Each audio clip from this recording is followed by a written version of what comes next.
Hey guys, welcome to this new video. In this video, we're going to be doing a speed test comparison between the iPhone 11 Pro Max and the brand new Samsung Galaxy S20 Plus. Now, before we get into the testing, let's talk about some of the specs. Well, the ones that matter anyways. Apple's chips on their mobile devices have been amazing for a couple of years now. That's the iPhones and the iPads. In fact, they are ahead of their time if you ask me. The A13 Bionic chip is so good that it went neck and neck with the A12X in the previous generation iPad. I have a video on that.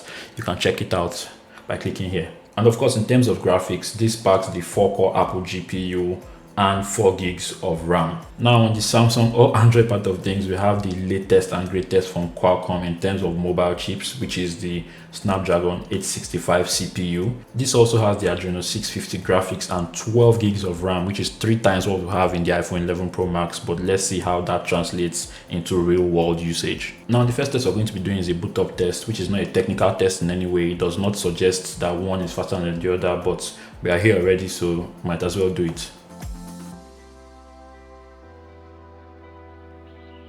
So as you can see, the Samsung did boot up first, and now we're waiting for the iPhone. Shortly after, the iPhone is here with us. These tests are going to be divided into 4 parts. We have some system apps, some benchmark apps, some everyday apps, and of course we have some games down there. First, we're going to start with benchmark tests, and I've already gone ahead to run Geekbench on both devices. As you can see here, the iPhone scored 1328, completely blown away the Samsung 773 in the single core test. That's ridiculous. As I said earlier, the CPUs in here are ahead of their time. But for the more important multi-core test, which is running heavier tasks, the iPhone scored 3439 versus the Samsung's 3099, which is basically around 10% faster than what's in here. Next, we're going to do an internet speed test using, well, the speed test app. And as I stated earlier, both devices are connected to the same not so great internet connection. So here are the results. The iPhone scored 28.8 down and 1.37 up, while the Samsung scored 20.1 down and 4.00 up. So we'll just minimize those. Now we're going to test the system apps, which of course I expect none of these phones to have problems with. Calculator. They opened up at about the same time, and here we have calendar, basically same time, maybe the Samsung a little bit faster. We'll go to camera.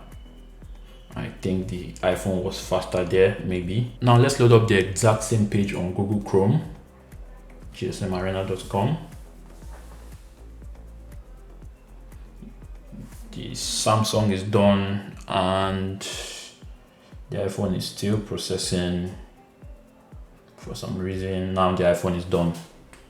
Let's minimize those. Now we're going to load up YouTube, and of course we have the exact same account signed in on both devices. Subscribe to my channel, YouTube. The Samsung loaded up faster, and the iPhone is still loading. Now we have the iPhone done, Whiskey. We'll just minimize those. Next, we're going to export a 4K 60 frames footage of my car I shot this morning to 1080p. So let's just load up InShots.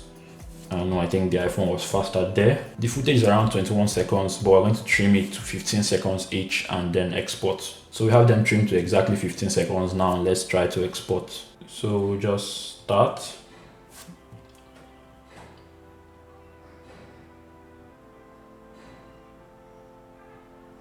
And even though the iPhone started before the Samsung completed it first, and I mean, that's just ridiculous. The 865 here, it's really pulling its weight.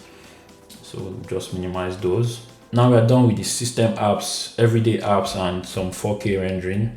Let's move to some heavy tasks now, and of course games.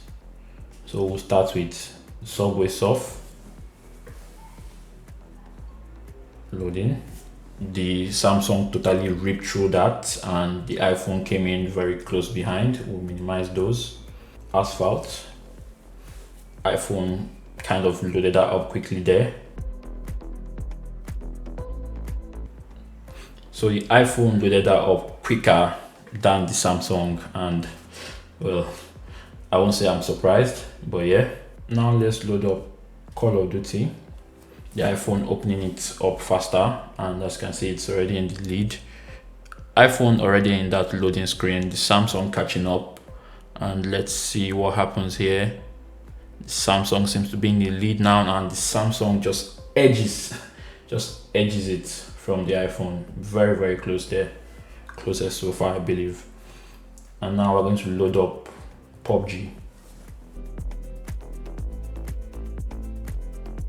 Okay, so the iPhone loaded it first because it was kicked out of the account, which means it was there before this one joined in, as they are both signed to the same account. So definitely that one there goes to the iPhone. So obviously we've been minimizing those apps. As you can see here, they are still in the recents, and we're going to open them up one by one to see which ones are still in the memory. Calculator, both still in memory. Camera, no refresh. Yes, both still in memory. Obviously I did not expect any of the phones to, you know, refresh any of those little apps. Now Chrome, no problems there. Geekbench, both still there. We have a refresh here from the iPhone in short. Well, I guess it's starting to tell, the 12 gigs of RAM. YouTube, refresh from the iPhone there. Speed test, both still in memory. Asphalt, both still in memory, no problem there. Call of Duty, both still in memory, just kicking themselves out of the accounts. PUBG, both still in memory, no problem there. Very good for the iPhone so far. And we have Subway Surf, both still in memory, no problem there. Both phones did very well. I'm actually surprised with how well the iPhone did, you know, keeping those apps in the background, especially those heavy games. But there was no way it was going to surpass the superior multitasking capacity of the 12 gigs RAM on the Samsung Galaxy S20 Plus. And in terms of multitasking prowess, the S20 Plus also has a trick up its sleeve. You can come into the recents here and select the app icon and choose to keep it open for quick launching. You can do this to 3 apps, and those 3 apps will always remain running no matter what you are opening. If you're the type of guy that opens 1000 apps, I don't judge, but if you're that guy, you know, keep those 3 always running, so whenever you want them, they launch quickly. So anyways guys, that's been the video, and if you're wondering what these cases are, this is the Vault from Caseology for the S20 Plus, and this is the Tough Armor from Spigan for the iPhone 11 Pro Max. And just before we go, please guys, stay at home, wash your hands, use sanitizers. I was never this light skinned, but I wash my hands like 50 times a day now. We'll get through this. If you like this video, please give it a thumbs up. If you loved it, please subscribe, and I'll see you guys in the next one. Bye.